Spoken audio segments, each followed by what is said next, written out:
선생님 안녕하세요. 네, 오늘도 뵙습니다.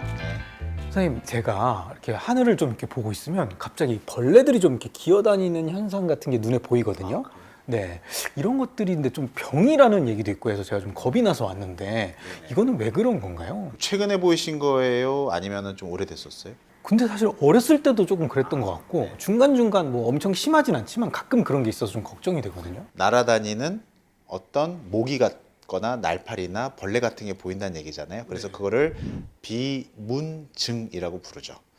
영어로는 플러터라고 부르고, 그 비문증이 생기는 이유는 뭐 여러 개가 있을 수 있는데, 뭐 병적인 부분과 병적이 아닌 비문증을 좀 나눌 수 있겠고요. 근데 지금 우리 아나운서님께서 말씀하시는 부분은 제가 볼 때는 좀 젊은 나이에 생겼고 어린 나이에서부터 있었다면 병적이지 않은 그런 비문증이라고 볼 수 있습니다. 그러면 선생님 정확하게 비문증인지 아닌지를 좀 판단하는 기준이 있나요?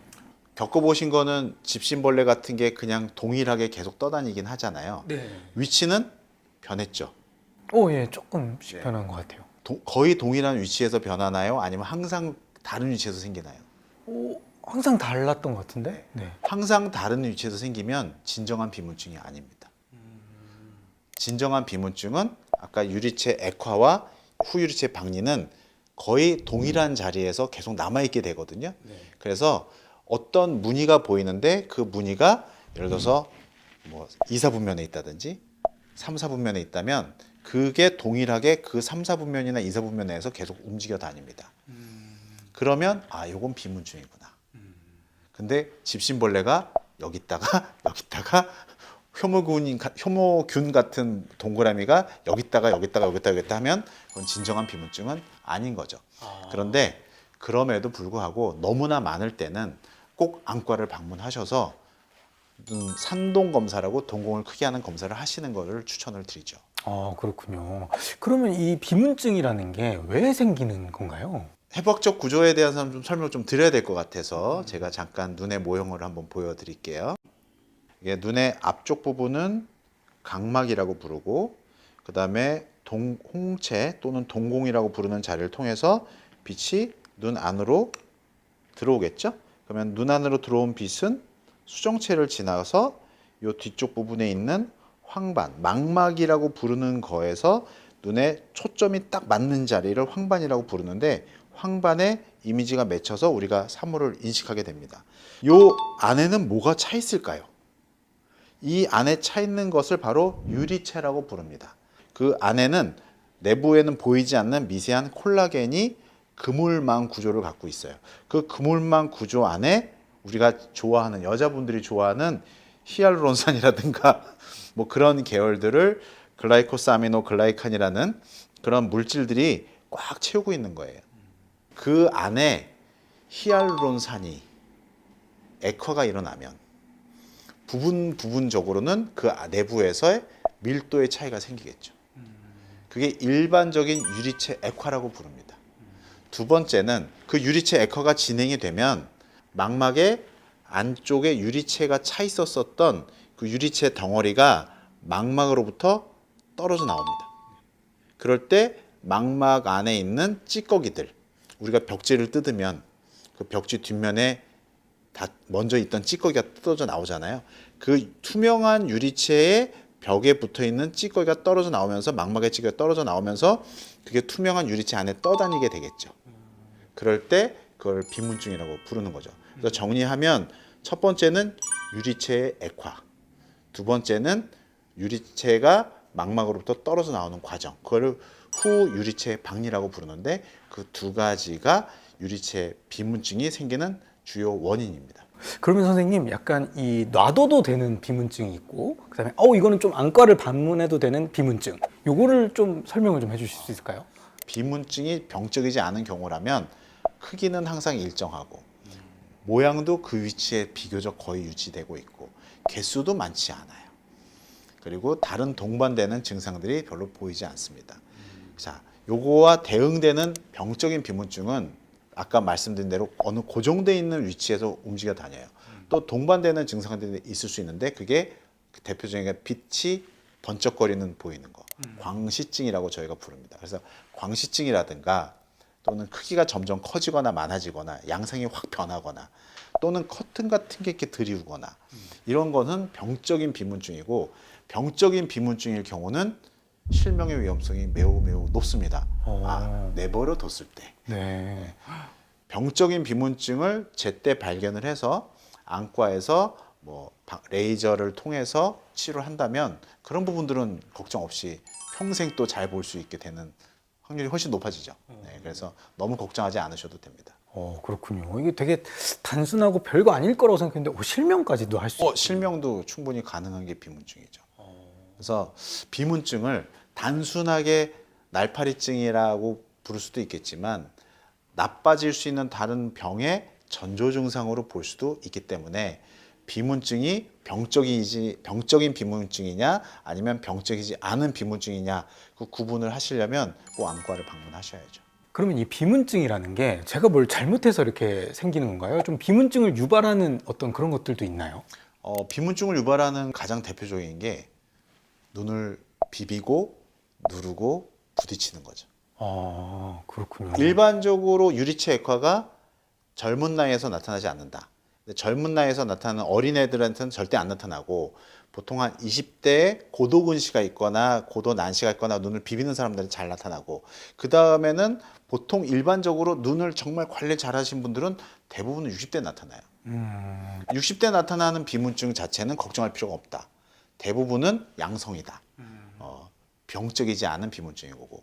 근데 내가 20살인데 14살인데 비문증이 나타났어. 명확한 비문증이 나타났다면 그 비문증은 대부분은 망막에 찢어짐을 동반할 수 있는 가능성이 높은 거죠. 거기에 본인이 근시를 갖고 있다면 근시 플러스 비문증, 이것은 망막의 열공과 망막 박리까지 올 수 있는 주요 원인이 되는 거예요. 잘못한 거 없어도 생길 수 있어요. 근데 약간 저희 눈물약 같은 거 이렇게 눈에 넣잖아요. 그게 이제 히알루론산 아닌가요? 맞습니다. 그러면 그런 걸 넣어주면 좀 도움이 되지 않을까요? 네, 좋은 질문이에요. 예. 네, 되게 여러분의 입장에서는 그러니까 되게 좋은 질문인데. 약간 당황하신 것 같은데 네네. 아니에요? 근데 좋은 질문인데. 너무 어이가 없어서 당황하신 것 같은데. 어이가 없어요. 당황하신 것 같은데. 좋은 질문인데 히알루론산의 분자량이 엄청 높습니다. 눈 안을 뚫고 들어갈 수 없습니다. 그렇군요. 네, 그냥 우리가 보통 항생제, 약제나 이런 건 분자량은 매우 적고요. 근데 히알루론산은 그거에 한 1000배 정도 될걸요. 그 분자 구조가 눈 안구로 침투해서 들어갈 수 없다. 그런데 네. 유튜브나 이런 데 보면 사기치는 사람들이 너무 많아요. 이거 하나만 먹으면 날파리증이 사라져 라고 광고를 떳떳이하고 뭐 칠판 같은 데 쓰고 막 얘기를 해요. 근데 실제로 그 약을 먹은 사람들 중에 효과 봤다는 사람은 전 한 명도 못 봤어요. 어차피 못 들어가니까. 그렇죠. 무혈관 조직이에요. 그리고 망막이라는 부분으로 딱 갖춰져 있어요. 그래서 결국은 망막에서 받아들이는 일부의 영양분을 갖고 유리체가 살아남는 건 아니고 그냥 모양만 유지하고 있는 거고 그 안에 있는 히알루론산이나 콜라겐 자체의 구성을 바꿀 수는 없는 거죠. 그렇군요. 제가 얘기를 들어보니까 괜히 쓸데없는 짓 하지 말고 그냥 안과로 가는 게 제일 낫겠군요. 그렇죠. 병적이냐 아니냐를 먼저 나누자. 병적인지 아닌지 모를 때는 무조건 안과에 오셔라. 대신에 좀 불편하다. 동공을 키우는 약을 넣고 한 30분 정도 기다려서 망막의 주변 구석구석을 제가 이렇게 다 찾아드린다. 네, 그렇게 해서도 문제 없다. 그냥 단순 비문증이다라고 한다면 그때는 이제 좀 힘드셔도 조금 참는 시간이 필요하겠죠. 그 시간만 지나면 적응하고 살게 됩니다. 선생님, 그러면 이 비문증을 좀 악화시키는 습관 이런 것도 있을 것 같은데 어떤 게 있나요? 비문증이 생기는 과정은 첫 번째 유리체 액화, 두 번째는 후 유리체 박리라고 제가 말씀드렸어요. 유리체 액화를 가장 만드는 좋은 조건은 비비는 거예요. 눈을 막 비비는 거예요. 그러니까 눈의 구조를 구성하고 있는 달걀 흰자처럼 단단한 물질인데 이 물질을 자꾸 눌러주게 되면 그 구조물이 망가지고 그게 시작이 유리체 액화부터 되는 거잖아요. 그래서 눈을 비비는 거. 그 다음에 엎드려 자는 습관. 엎드릴 때 이렇게 자잖아요. 그러게요. 계속 누르고 있네. 네, 계속 누르고 있죠. 네. 그리고 누르고 있는 상황에서 어떤 일이 벌어지냐면 각막과 수정체도 가까워지고 유리체를 누르고 망막도 허혈이 오겠죠. 피가 안 통하겠죠. 그러면은 다 나빠요.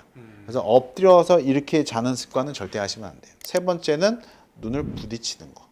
예를 들어서 야구, 탁구, 테니스, 뭐 배드민턴 이런 거 여러 개 하시는데 가장 나쁜 게 뭘까요? 비문증에 제일 나쁜 운동. 약간 야구 같은 거, 데드볼 같은 거. 아, 네네네네. 네. 비슷하게 맞추셨어요. 네. 눈의 크기는 테니스공 크기 정도 또는 작거나 또는 속도가 엄청 빠르거나 굉장히 무거운 것들은 눈에 가장 치명적이에요. 그래서 대부분 많이 생겨서 오신 분이 탁구 치다 오는 분은 없어요. 아, 맞아도 어쨌든 큰 충격이 없으니까. 예.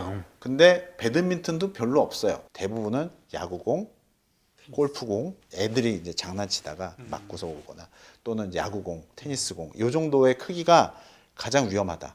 그리고 무게가 좀 나가는 경우에. 그래서 그런 거 하실 때 보호 안경, 보호 실드, 이건 뭐 안과의 상식이긴 하지만 본인의 몸을 위해서는 보호 실드 같은 선글라스나 스포츠복을 쓰시고 하셔야 된다. 그런 것들이 비문증을 악화시킬 수 있어요. 또 하나는 이제 습관인데 어르신들이 좀 하는 것 중에 좀 나쁜 습관일 수 있는데 물구나무 서는 거. 그게 약간 혈액순환 같은 데 좋다고 하시는 것 같은데 눈에는 안 좋군요.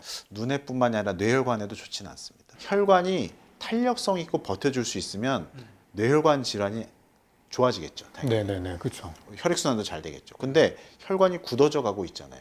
나이가 들수록 혈관이 굳어져 가고 있어요. 근데 그게 거꾸로 가면 그 혈관이 못 버티면 터질 수 있어요. 근데 눈에는 안 그럴까요? 눈에도 동일하게 벌어질 수 있고 유리체도 아까 제가 말씀드렸죠. 비문증은 중력의 영향을 받는다고 했죠. 밑으로 내려왔어요. 근데 뒤집은다고 생각하시면 그 비문증이 다시 내 시야에 보이는 쪽으로 다시 내리는 거잖아요. 그게 다시 돌아오면 걔는 또 떠다니다가 내 시야에서 더 잘 보이겠죠. 그래서 물구나무 서기도 좋지 않아요. 선생님, 이런 시청자 질문이 하나 있었는데요. 최근 임신을 한 30대 여성입니다. 임신을 하고 나서 비문증이 심해졌습니다. 물론 예전에도 가끔 눈앞에 살짝 벌레가 보이는 증상이 있긴 했었는데 지금은 거의 진짜 벌레가 기어다니는 걸로 착각할 정도로 심해졌습니다. 맘카페에 좀 찾아보니까 저 같은 사례도 많던데 임신과 비문증이 관련이 있나요? 라고 보내주셨네요. 정답부터 말씀드릴게요. 가능성 있습니다. 왜냐하면 임신의 초반부에는 별로 안 나타나고요. 임신의 후반부가 될수록 제가 아까 유리체가 액화된다라는 표현을 썼는데 유리체를 액화시키는 여러 가지 물질들이 그거가 연관된 물질들이 임신했을 때 나올 수 있습니다. 왜 그럴까요? 우리가 아기가 나올 수 있는 아기의 길이 만들어질 때는 엄마의 골반의 치골 부분에 결합력이 약해지죠. 왜냐하면은 그게 이제 벌어져야 되니까 그 아기가 잘 나올 수 있게 되겠죠. 눈에는 그런 일이 안 벌어질까요? 똑같이 벌어집니다. 눈 안에 있는 유리체도 아까 제가 콜라겐이라고 얘기했잖아요. 콜라겐이 그물망이 여러 개가 얽히설키 있어요. 그죠? 그 안에 조금 있는 히알루론산 계열들이 여러 개 있는데 콜라겐이 오히려 옅어지죠. 약해지죠. 콜라겐은 제가 웬만하면 안 변한다고 아까 말씀드렸어요. 근데 그 콜라겐이 결체 조직을 구성하는 하나의 쇠사슬이라면 그 쇠사슬이 느슨해지는 거죠. 그러면 부분적인 유리체 액화가 생기고 유리체 액화가 빛의 광학에서 밀도가 차이가 생기기 때문에 눈에 보이지 않았던 조금 더 커진 유리체 비문증이 나타날 수 있어요. 네, 선생님, 오늘 제가 비문증에 대해서 많은 질문을 드렸는데요. 마지막으로 한 줄 처방전 부탁드리겠습니다. 비문증은 비밀의 문은 아니다. 언제든지 문제가 되고 본인이 느끼는 증상들이 변하는 것. 자, 세 가지 꼭 기억하셔야 됩니다. 첫 번째, 비문증의 개수가 많아지거나 양상이 확 변할 때. 두 번째, 비문증이 주변에 다른 동반되는 광시증, 빛이 번쩍번쩍하거나 아니면은 뭐 새로운 무늬가 확실하게 확 나타났다든지. 그다음에 세 번째, 검은 커튼 같은 게 드리워서 그림자 같이 가려운다고 할 때는 빨리 안과에 오셔서 망막박리의 위험성이 있는지 없는지를 반드시 파악하셔야 됩니다. 네, 그렇군요. 사실 비문증이 사실 엄청 심각한 건 아니지만 어쨌든 심각할 경우들도 있기 때문에 이런 걸 잘 참고해서 안과를 찾는 게 좋겠네요. 네, 선생님, 오늘 말씀 감사합니다. 고맙습니다. 네, 고생하셨습니다. 대한민국 국가대표 충격파 스톨즈 메디칼. 다 똑같은 충격파가 아닙니다. 병원에서 스톨즈를 확인하고 치료받으세요.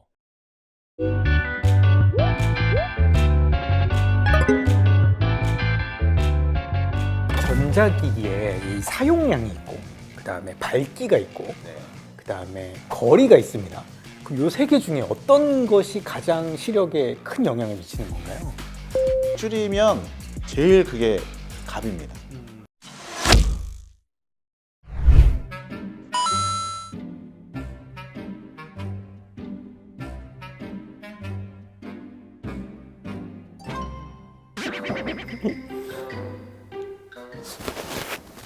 아니 근데 이렇게 하루 종일 전자기기만 보면 시력이 떨어지는 거 아니야?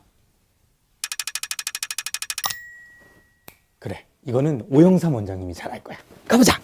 선생님 안녕하세요. 네, 안녕하십니까. 선생님, 제가 그 아침에 출근을 해서 계속 모니터를 보고 있거든요. 한 7, 8시간 보고 집에 와서는 또 스마트폰을 이렇게 해요. 생각을 해보니까 한 10시간 정도는 뭐 이렇게 전자기기를 쓰는 것 같은데 이렇게 되면 사실 시력에 안 좋은 건지 좀 궁금하거든요. 사람이라는 건 딱 눈을 뜨자마자 계속 눈을 사용하고 있고요. 자는 동안에도 사실은 눈은 움직이고 사용을 하고 있습니다. 그래서 감각기관 중에서 심장과 가장 유사한 기관은 어디냐? 그러니까 쉽게 말하면 계속 사람이 깨어있는 동안에 계속 움직이거나 활동하는 감각기관은 어디냐라고 물어본다면 결국은 눈이죠. 공기와 접촉을 하면서 건조해지기 시작하고 또 뭔가 보면서 집중을 하게 되면서 눈 속 안에 있는 뭐 모양체라든가 수정체라든가 이런 부분들이 계속 일을 하게 되는 것이죠. 사실은 뭐 전자기기를 오래 사용하시게 되면 당연히 눈은 혹사가 되는 것이고요. 눈에는 당연히 안 좋은 영향을 많이 미칠 거라고 생각이 듭니다. 최근 들어서 이런 전자기기 사용이 많이 늘어났잖아요. 스마트폰도 사실은 이제 보급이 되고, 그러면 사실 이 시력이 많이 떨어졌다고 전반적으로 봐도 되는 건가요? 제가 학교 다닐 때는 20% 정도가 안경을 꼈었어요.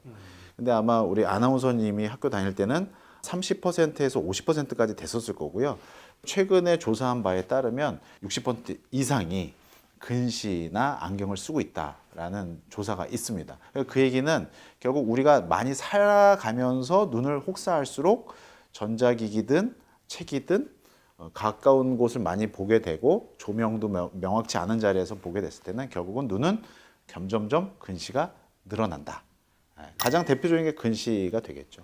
원시라든가 난시는 조금 유전적인 소인이 좀 있다고 보시는 거고요. 근시는 결과적으로는 확실하게 우리 전자기기 사용과 100% 연관이 있다 이렇게 보시면 됩니다. 근데 제가 어렸을 때는요, 저희 아버지가 야, 너 TV 그 맨날 앞에서 보니까 눈이 나빠지지 이런 얘기 진짜 많이 했거든요. 근데 이게 또 사실이 아니라는 얘기도 있고 사실이라는 얘기도 있고 어떤 게 맞나요? 기본적으로 저희가 어렸을 때는 14인치 그쵸. 14인치면 요즘만 생각해봐도 정말 보통 TV 27인치 모니터의 네, 컴퓨터 모니터만 절반 정도였고요. 그 다음에 브라운관이었고요. 그 다음에 픽셀이라고 이렇게 해상도가 거의 480 정도밖에 안 됐었어요. 그 얘기는 실제로 그렇게 가까이 가서 봐도 자세히 보인다고 해서 자세히 보이지 않는. 실제로 가까이 가면 갈수록 더 안 보입니다. 애들이 가까이 가는 이유는 집중력이 좋아지고 몰입도가 향상이 돼 있기 때문에 가까이 가는 거거든요. 그래서 가까이 간다고 해서 꼭 눈이 나빠지는 것만은 아니다. 그리고 TV를 14인치라고 해도 실제로 몇 미터 정도에서 거리에서 보셨어요? 1, 2m 정도? 네. 그 정도만 해도 가까이 가는 게 아니죠. 가까이 가는 건 우리가 이제 의학적으로 안과적으로 1m 이내면 중간 거리 이상이라고 부릅니다. 80cm라고 얘기하시는 분들도 있는데 1m 이내에서는 눈에 있는 아까 말씀드린 선모체라든가 수정체가 계속 일을 해야 돼요. 근데 1m를 벗어나게 되면 뇌에서 이 정도면 떨어진 거리에서는 그냥 먼 거리, 원거리의 눈의 상태에서도 다 잘 보인다 라는 표현을 하는 거죠. 그래서 뇌는 가까운데 1m 이내에서는 조절이라는 과정이 필요한 거고 1m를 벗어나게 됐을 때는 조절이 안 하기 때문에 실제로는 눈이 나빠질 이유가 없는 겁니다. 1m 이내 50cm까지 가서 보는 친구가 있다면 그 친구는 가까이 가서 눈이 나빠진 게 아니라 눈이 나쁘기 때문에 가까이 간 거다. 이렇게 결론을 내릴 수 있는 거죠. 그러면 실제로 가까이 가서 보는 건 큰 의미가 없군요. 그렇습니다. 근데 이제 TV가 커지면 얘기가 좀 달라지죠. 해상도가 높아지면 그 사람의 디테일이 보인단 말이죠. 예를 들어서 85인치, 요즘 뭐 100인치짜리 TV도 나오는데 그 디테일을 가까이 가서 보려고 한다면 실제 눈은 약간 조절이 생기게 됩니다. 멀리 망원경을 듣고 볼 때 멀리 있는 사람이 가깝게 보일 때 눈에서 조절이 일어나요.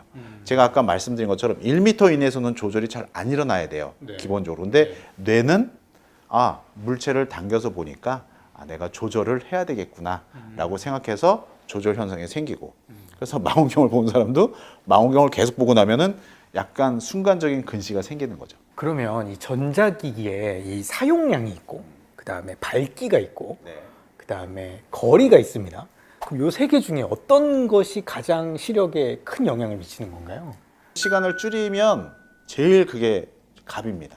우리가 아까 수정체나 모양체가 긴장도가 증가되어 있는 또 수정체가 두꺼워져 있는 상태가 지속되는 게 제일 나쁜 거라고 얘기했잖아요. 반복될수록 나쁜 거잖아요. 그거는 결국 누적된 시간. 그래서 시간이 값이다. 시간을 줄일 수 있으면 제일 좋다. 그 다음엔 뭘까요? 한번 맞춰보세요. 그다음엔 밝기 아닐까요? 정답은 거리죠. TV는 1m 이내에서 보지 않으면 큰 의미 없다고 말씀드렸는데 우리가 책을 보거나 스마트폰을 볼 때는 대부분 몇 cm에서 보죠? 한 20, 30cm? 네. 3, 40cm에서 보다가 점점점 가까워지죠. 왜? 목도 아프고 그렇죠. 어깨도 아프니까 점점 가까워져서 보통은 20cm 이내로 들어옵니다. 이때부터가 문제입니다. 이 거리에서는 수정체는 엄청나게 많은 조절을 해야 되는 겁니다. 그 조절을 통해서 눈은 계속 수정체는 두꺼워진 상태가 유지가 되고 홍채는 쪼여져 있는 상태가 되기 때문에 이게 또 누적된 시간이 문제가 되는 거죠. 누적 시간과 거리가 제일 문제고요. 근데 이거를 좀 완화시켜 줄 수 있는 방법이 있어요. 어떻게 하면 될까요? 그게 밝기를 어둡지 않게 하는 거죠. 밝기가 세 번째 요소잖아요. 그러니까 우리가 시간이냐 거리냐 밝기 제일 중요한 것 중에는 시간이 제일 중요하다. 그 다음엔 거리다. 그 다음에 밝기인데 밝기를 밝게 해주면 가까이 보는 데서 멀리 해도 글자들이 보이거든요. 그래서 좀 멀어져도 잘 보이니까 일부러 당기지 않게 되고요. 어두우면 점점점 당기게 되겠죠. 정리를 할게요. 첫 번째는 시간, 누적 시간이 제일 문제다. 두 번째는 좀 밝게 해놓고 있으면 거리가 문제다. 거기에다가 밝기까지 어두워지면 완전히 삼위일체다. 눈 나빠져라. 그렇게 되는 거예요. 저 같은 직장인들은 보통 일을 해야 되는 시간이 정해져 있잖아요. 그러면 사실 일 시간을 줄이기는 어렵단 말이죠. 우리가 얘기했던 거에 거꾸로 가면 되는 거죠. 밝기를 좀 밝게 해주고 그다음에 거리를 유지하는 거죠. 그래서 우리가 목과 어깨가 편해지는 거리도 40cm예요. 그런데 손으로 들고 40cm를 보라 그러면 조금 힘들죠. 요즘 태블릿이나 핸드폰, 스마트폰의 크기가 너무 커져서 무거워졌어. 그렇죠. 아무리 얇게 만들어도 안 돼. 아이폰 16도 안 돼. 그래도 무거워. 그래서 테이블을 위에다 놓고 보는 걸 추천을 드려요. 그렇게 하면 사실은 이제 뭔가 팔이 아파서 당겨지는 일도 없고. 없죠. 네. 그리고 밝기도 좀 어두우면은 좀 덜 보이게 되니까 뭐 배경 화면에 밝기도 밝게 해주고 그다음에 조명도 좀 밝을 때 동공이 작아져 있기 때문에 좀 더 초점 심도가 깊어져서 멀리 있어도 조금 가까운 데가 잘 보이는 거죠. 밝기를 밝게 하는 게 좋다고 했는데 그럼 무조건 스마트폰도 그냥 밝기도 100으로 하고 뭐 모니터도 밝기를 100으로 하고 이렇게 하는 게 그럼 좋은 건가요? OX로 하면 X입니다. 왜냐하면 너무 밝으면 눈이 피로해지잖아요. 뭐 경험해 보셨을 거고요. 그래서 가장 우리 눈에서 편하게 받아들이는 거는 우리 모니터든 핸드폰, 스마트폰이든 조절되어 있는 거에서 75% 이상 그 내외다라고 생각하시면 될 것 같아요. 열심히 자전거를 타는데 와이프한테 전화 와서 딱 봤는데 너무 어둡게 돼 있으면 하나도 안 보이죠. 자동 밝기 조절로 해주는 게 좋긴 하겠죠. 그럴 때는 자동 밝기 조절로 하시고 근데 내가 일상생활에서 자주 노출되는 환경에서는 가장 편하게 볼 수 있는 건 한 75% 정도다 이렇게 생각하시면 맞을 겁니다. 다크 모드, 그다음에 뭐 라이트 모드 이런 게 있어요. 근데 다크 모드가 시력에 좋다고 해서 저는 다크 모드로 하는데 이건 잘하는 건가요? 어감은 다크 모드가 좋죠. 근데 눈에는 밝은 라이트 모드가 좋습니다. 그래요? 왜냐하면 다크 모드가 되면 아까 제가 말씀드렸죠. 다크 모드가 되면 배경이 어두워지는 거잖아요. 그렇죠. 동공은 어떻게 될까요? 커지겠죠. 근데 나는 가까운 데를 보고 있잖아요. 동공은 작아져야지 가까운 데 보는 게 편한 거예요. 근데 다크 모드로 해놓으면 배경이 어두워지기 때문에 실제로 동공이 커지는 것과 작아져야 되는 근거리를 보려고 작아지는 것이 충돌이 생기겠죠. 그때 머리도 아프고 눈도 아파요. 그래서 그 부분은 기본적으로 안과의 입장에서는 밝은 모드가 좋다. 다크 모드로 갔을 때는 주변이 어두워, 너무나 어두워. 그리고 어둡고 적당한 거리를 유지할 수 있다면 그때는 다크 모드가 좋죠. TV를 보거나 전자기기를 보는 것 말고도 이렇게 약간 무의식적으로 하는 행동 중에 시력을 떨어뜨리는 행동, 그런 거는 어떤 게 있나요? 많죠. 대부분 지금 이걸 시청하시는 분들이 안 하는 게 있어요. 어떤 걸 안 하고 있죠? 우리가 너무 재밌게 하니까 눈을 깜빡거리지 않아. 집중해서 계속 눈을 뜨고 있어요. 네. 눈 나빠지는 것 중에 하나예요. 왜냐하면 눈이 건조해지잖아요. 건조해지면 각막에 상처가 생기고, 각막에 상처가 생기면 그 다음에는 눈이 침침해지니까 어떻게 돼요? 비비죠. 네. 자, 두 번째 답이 비비는 거예요. 자, 눈을 안 감기, 그 다음에 눈을 비비기. 무의식 중에 하는 거죠. 그렇죠. 근데 세 번째 또 있어요. 사람들이 집중해서 보는 것 중에 또 하나가 뭐냐면 개기일식 같은 거 있잖아요. 개기일식을 볼 때 막 사람들이 막 집중해서 보잖아요. 네. 선글라스 쓰고 막 이렇게 하잖아요. 근데 그래도 그 에너지가 굉장히 센 에너지거든요. 근데 그거를 의도적으로 하는 사람이 또 있어요. 일부러 햇빛하고 눈싸움 하잖아요. 네. 네. 그 기안84가 그거 하는 거예요. 그래서 제가 언젠가 한번 보면은 기안84님한테 그런 거 하지 말라. 이런 얘기를 꼭 드리고 싶었어요. 선생님, 그러면요, 이 눈을 많이 쓰는 사람들이 조금 하면 좋을 뭐 눈 마사지라든가 뭐 이런 운동이라든가 이런 게 있나요? 마사지를 왜 해요? 왜요? 비비지 말자 그랬잖아요. 아, 그래요? 그러면 어떻게 좀 시력을 자, 좋게 하는 방법이 눈 있나요? 주변에 마사지는 괜찮습니다. 안구를 누르지 않는 범위 내에서 눈 밑을 좀 건드려 준다든지 또 온찜질을 하는 거는 괜찮아요. 온찜질은 우리 마이봄샘이라는 눈이 증발하는 걸 막아주는 기름층을 형성해주는 그 기름을 분비해주는 마이봄샘이라고 있는데 그 마이봄샘을 열어주게 만들기 때문에 온찜질은 좀 도움이 될 거예요. 근데 그 온찜질을 드라이한 상태에서 하는 게 아니라 약간 습윤한 된 상태. 그러니까 예를 들어서 따뜻한 물수건을 감싸고 해주면 열 전도도 훨씬 더 잘 되고 또 눈에도 습도 유지가 되기 때문에 훨씬 편하고요. 그 다음에 마사지를 해주면 눈 주변에 순환 혈액순환이 잘 돼요. 가장 큰 눈물샘은 여기 있습니다. 여기. 요 주변에 있는 혈액순환이 잘 되면 눈물의 기본 분비량이 증가가 돼서 우리 눈에 먼지가 묻어 있거나 뭐 눈에 기름이 떠 있는 것을 좀 이렇게 잘 씻어내주는 효과가 있겠죠. 그래서 그것도 도움이 됩니다. 세 번째는 제일 중요한 건데 제가 항상 모든 환자분한테 저희 병원 오신 분들한테 강조하는 거, 수면이요. 충분한 수면을 해주면 눈꺼풀이 서로 맞닿아 있기 때문에 마이봄샘, 기름샘은 위에도 있고 아래도 있어요. 그래서 이게 눈꺼풀이 서로 맞닿아 있어야 기름이 기름을 서로 녹여주면서 열리거든요. 잠을 충분히 자주면 기름샘이 잘 열리기 때문에 눈이 훨씬 더 편해집니다. 그 다음에 이제 음식을 충분하게 균형 잡히게 드셔야 돼요. 제일 좋은 음식이 뭐가 아시는 거 있으세요 혹시? 저는 예전에 눈에는 당근을 먹어야 된다 뭐 이런 얘기를 들었었어요. 뭐 비타민 A 이런 것 때문에. 사실인가요? 네, 제 대답은 당근입니다. 당근이군요. 당근입니다. 당근이 되게 좋습니다. 색깔 있는 녹황색 야채를 많이 드셔라. 거기에는 항산화 물질이 풍부하다. 파프리카, 뭐 또는 마리골드에 들어있는 루테인, 네. 다 카로티노이드 계열이고 항산화 물질의 다 하나의 대표적인 약들이에요. 그래서 그런 것들을 약간 조합을 해서 잘 드셔주시면 도움이 되는데 밥 잘 먹으면 다 포함되어 있어요. 그래서 굳이 뭐 꼭 약을 안 먹고 제 나이가 되면 드셔야죠. 제 나이가 되면 드시고 우리 아나운서님의 나이는 아직 안 드셔도 됩니다. 선생님, 오늘 제가 이 눈 건강과 시력에 관한 질문을 많이 드렸는데요. 마지막으로 한 줄 처방전 부탁드리겠습니다. 고무신을 거꾸로 신은 애인은 다시 돌아오지 않고요. 나빠진 시력도 다시 돌아오지 않습니다. 나빠지기 전에 제가 여러분들한테 아까 충분히 설명드렸어요. 일단 근거리를 너무 가까이 오래 보지 마시고 가까운 데의 거리를 좀 띄시고 그 다음에 조명을 밝게 하시고 그 다음에 충분한 수면과 충분한 균형 잡힌 식사만 해주셔도 여러분들의 눈은 다시 돌아올 수는 없겠지만 지키실 수는 있을 겁니다. 선생님 말씀을 들으니까 정말 한 번 잃어버린 시력은 돌아오지 않으니까 눈 건강 관리를 잘 해야겠다는 생각이 들었습니다. 네, 선생님 오늘 말씀 감사합니다. 고맙습니다. 저도 보람이 있었습니다. 네, 고맙습니다.